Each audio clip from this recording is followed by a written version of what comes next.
Assalamualaikum warahmatullahi wabarakatuh.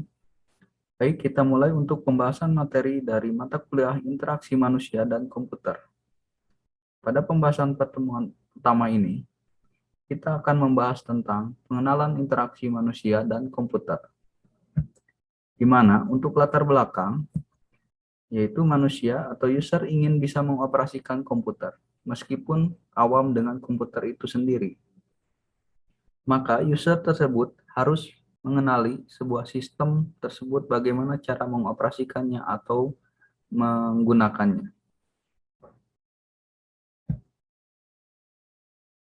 Nah, di sini prinsip dasar dari sistem komputer, di mana adanya suatu masukan atau input yang dilakukan oleh user, kemudian akan diproses oleh sistem komputer dan akan menghasilkan keluaran atau output yang akan kembali lagi ke user tersebut.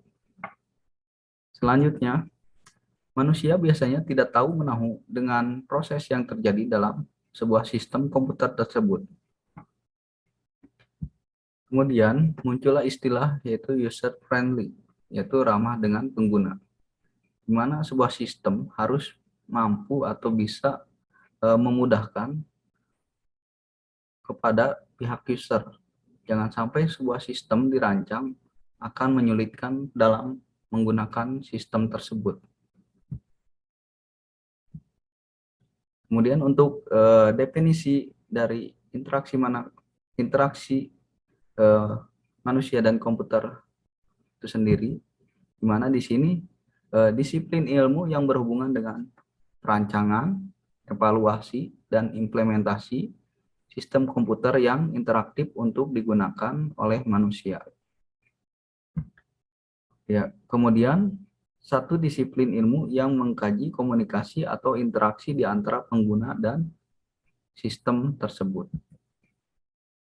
Nah, di sini untuk bentuk komunikasi manusia dan komputer, di mana di sini user interface atau muka pemakai, yaitu bagaimana sebuah sistem komputer yang memungkinkan manusia berinteraksi dengan sebuah komputer. Selanjutnya, antarmuka yang berkembang dari berbasis tekstual kemudian menjadi berbasis grafis atau GUI, sehingga antarmuka yang didukung oleh compiler dan biasa disebut dengan visual programming. Nah, tujuan disusunnya IMK atau interaksi manusia dan komputer. Yang pertama, untuk memudahkan manusia dalam mengoperasikan sebuah komputer atau sebuah sistem. Selanjutnya, mendapatkan berbagai umpan balik selama bekerja pada sistem komputer tersebut. Dan yang ketiga, menghasilkan sebuah sistem yang mudah digunakan, aman, efektif, dan efisien. Kemudian di sini faktor-faktor pendewasa IMK, yaitu adanya RPL, kemudian psikologi, linguistik, kecerdasan buatan, ergonomi, antropologi, sosiologi, multimedia, desain grafis, teknik penulisan, bisnis, dan juga matematika. Nah, di sini dijabarkan, yaitu yang pertama faktor rekayasa perangkat lunak atau RPL, di mana instruksi yang bila dieksekusi akan memberi fungsi dan kerja yang diinginkan. Kemudian struktur data yang memungkinkan suatu program memanipulasi informasi secara profesional. Kemudian selanjutnya dokumen yang menggambarkan operasi dan kegunaan program itu sendiri. Maka RPL ini merupakan suatu faktor yang bisa menciptakan suatu program yang efektif, efisien, serta user friendly, yaitu memudahkan seorang user dalam mengoperasikan sebuah sistem tersebut.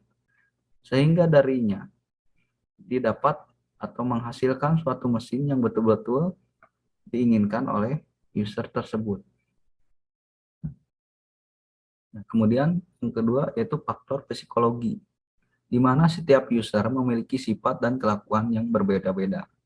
Maka pihak yang merancang suatu sistem harus sesuai dengan keinginan dari user tersebut. Kemudian siapa target pengguna program tersebut dan bagaimana lingkungan dari user tersebut. Sehingga perilaku user secara umum akan diketahui apa yang diinginkan oleh user tersebut, baik dari segi pengetahuan dan keahlian dari pengguna atau user tersebut. Selanjutnya yaitu faktor linguistik atau bahasa. Nah, di sini peran bahasa sebagai antarmuka agar memudahkan dalam penggunaan sistem tersebut. Maka menghindari kesalahpahaman dalam penggunaan sistem. Maka di sini bahasa harus bisa membuat sistem tersebut mudah untuk digunakan oleh seorang user.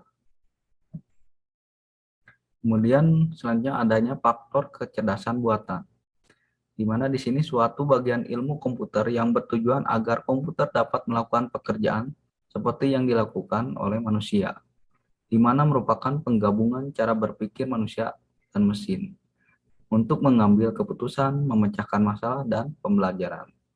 Nah, dalam kehidupan sehari-hari, faktor kecerdasan buatan ini, yaitu di mana tadi komputer bisa menggantikan cara sebuah mesin ya dalam kehidupan sehari-hari. Contohnya kita membeli suatu minuman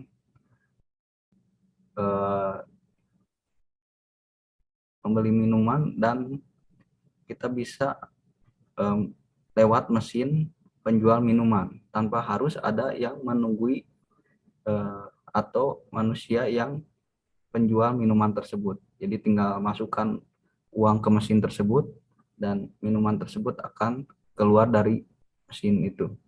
Nah, itu yang bertujuan agar komputer dapat melakukan pekerjaan seperti yang dilakukan oleh manusia dalam kehidupan sehari-hari. Selanjutnya yaitu faktor ergonomik, di mana di sini ilmu yang mempelajari bentuk tubuh manusia terhadap suatu benda dan berhubungan dengan aspek fisik untuk mendapatkan lingkungan kerja yang nyaman. Selanjutnya ilmu yang mempelajari perancangan dan pengaturan barang-barang yang digunakan oleh manusia. Kemudian adanya faktor antropologi, yaitu memberikan gambaran tentang cara kerja kelompok yang masing-masing anggotanya diharapkan dapat memberikan kontribusi sesuai bidang masing-masing. Dan juga dapat memberikan pandangan yang mendalam tentang cara kerja dari setiap kelompok karyawan yang ada dalam suatu perusahaan, di mana terjadi komunikasi antara manusia dan peralatan yang digunakan. Yaitu di sini faktor antropologi. Selanjutnya ada faktor sosiologi, yaitu berhubungan dengan pengaruh sistem komputer dalam struktur sosial atau sosiologi. Dan kemudian ada faktor multimedia, di mana di sini tampilan menjadi lebih menarik, kemudian lebih mudah dimengerti oleh user, dan adanya gambar, suara, teks, grafik, dan sebagainya. Yang di sini sebuah aplikasi atau program yang dirancang harus lebih mudah dimengerti oleh user dan lebih menarik. Dengan faktor multimedia ini akan memunculkan suatu gambar, suara, teks, dan grafik, dan sebagainya. Kemudian adanya faktor desain grafis, di mana pengguna desain grafis dalam ilmu komputer sudah menjadi kebutuhan di masa sekarang ini. Banyak aplikasi yang tidak hanya berbentuk teks, tetapi sudah dalam berbentuk multidimensi yang mengikuti perkembangan zaman. Kemudian adanya faktor teknik penulisan. Di sini teknik menulis adalah penyajian informasi yang membantu pembaca untuk memecahkan masalah tertentu. Kemudian merupakan bentuk panduan secara manual dari suatu produk. Dan yang ketiga yaitu user diharapkan akan mudah berinteraksi dengan sistem jika sudah mempelajari panduan manual tersebut. Maka suatu sistem atau aplikasi yang dirancang itu harus ada buku panduan atau panduan manual, yaitu dengan teknik penulisan panduan manual atau buku manual pada sebuah sistem tersebut. Kemudian adanya faktor bisnis, di mana semakin banyak permintaan pasar yang datang dari pengguna gadget, yaitu mulai dari permintaan komputer, ponsel, komputer tablet, dan sebagainya. Kemudian semua mengacu dari perkembangan teknologi informasi yang merupakan peluang bisnis. Nah, zaman sekarang ini peluang bisnis untuk teknologi informasi sangat eh, berkembang dengan pesat. User yaitu manusia sudah eh, mengerti dalam mengoperasikan suatu sistem. Maka perkembangan teknologi informasi merupakan peluang bisnis di zaman sekarang ini. Kemudian faktor matematika, di mana pembuatan sistem berdasarkan perhitungan matematika agar bisa efisien. Selanjutnya di sini di mana tentang manusia itu sendiri dipandang sebagai sistem yang memproses informasi, yaitu informasi diterima dan ditanggapi dengan proses yaitu input dan output yang dilakukan oleh manusia atau user. Kemudian informasi disimpan di memori. Informasi diproses dan diaplikasikan dengan berbagai cara oleh user, ya. Jadi informasi diproses di sebuah sistem yang akan diaplikasikan dengan berbagai cara. Nah, manusia merupakan suatu vision atau input dan output. Itu ada dua tahap.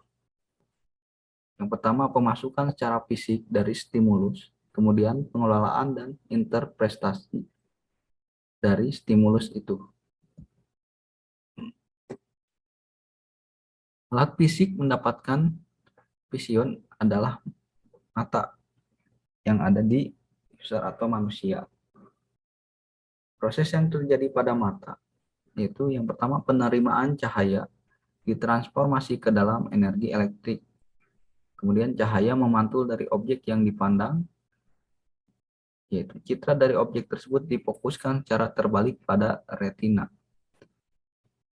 Retina mengandung rod atau organ berbentuk batang untuk pandangan lemah. Retina mengandung kon atau organ berbentuk kerucut untuk pandangan berwarna. Sel ganglion atau pusat saraf berfungsi untuk mendeteksi pola dan pergerakan. Itu dari sebuah mata manusia. Proses yang terjadi pada mata, ya, dari manusia.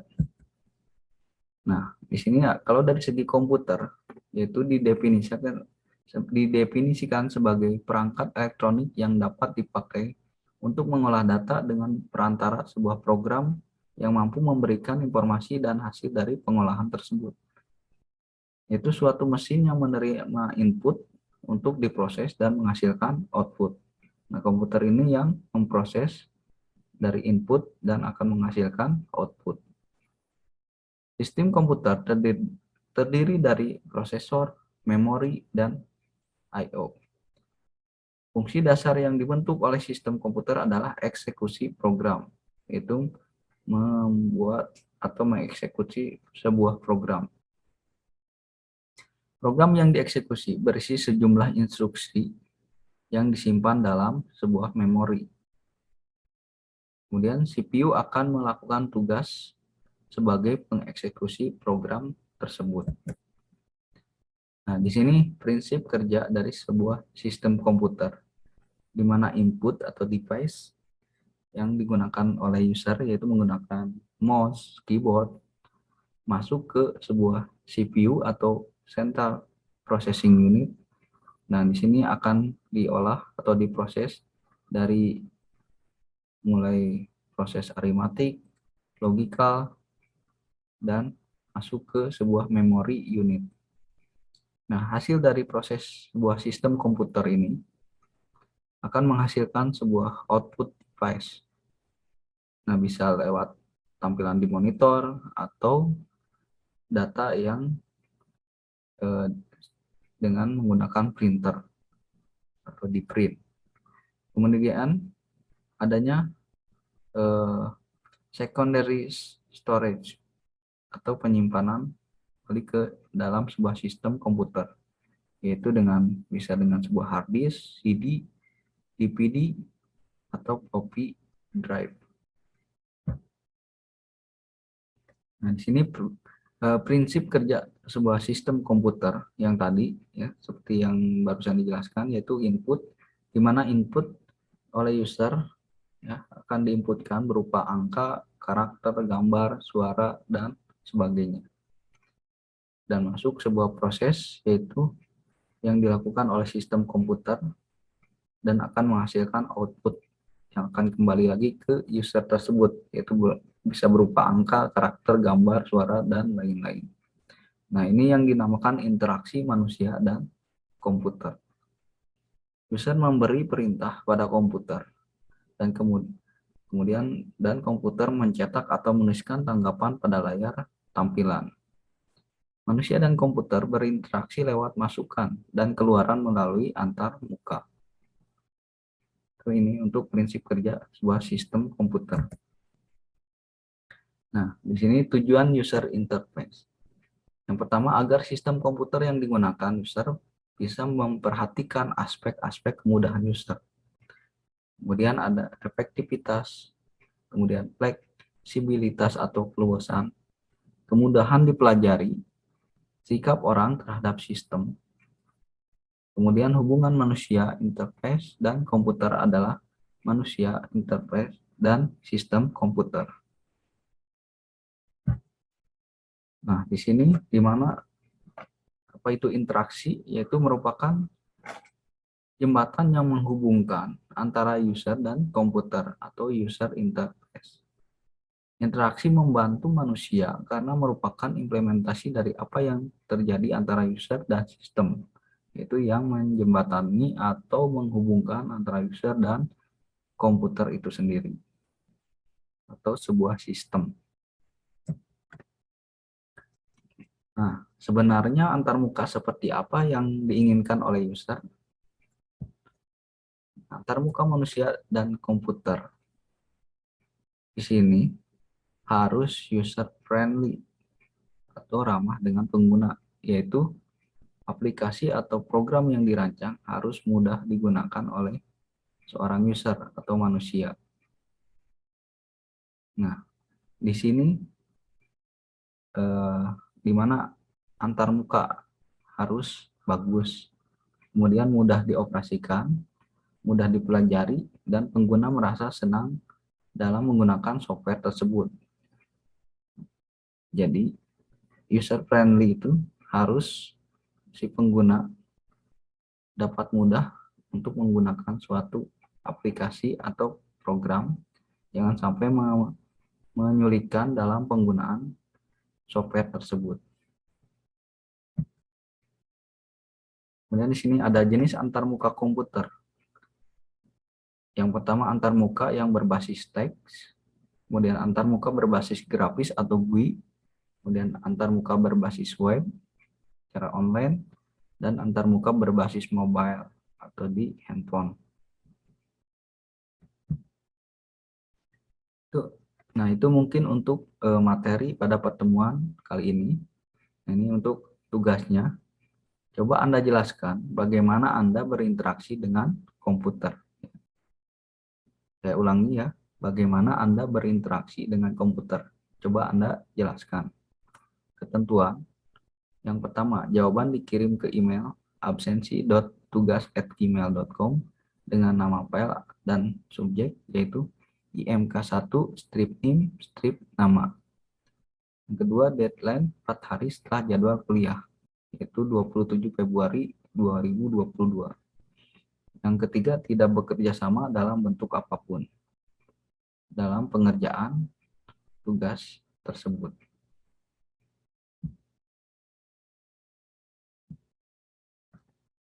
Mungkin itu saja yang dapat saya sampaikan pada pertemuan pertama ini. Terima kasih atas perhatiannya. Wassalamualaikum warahmatullahi wabarakatuh.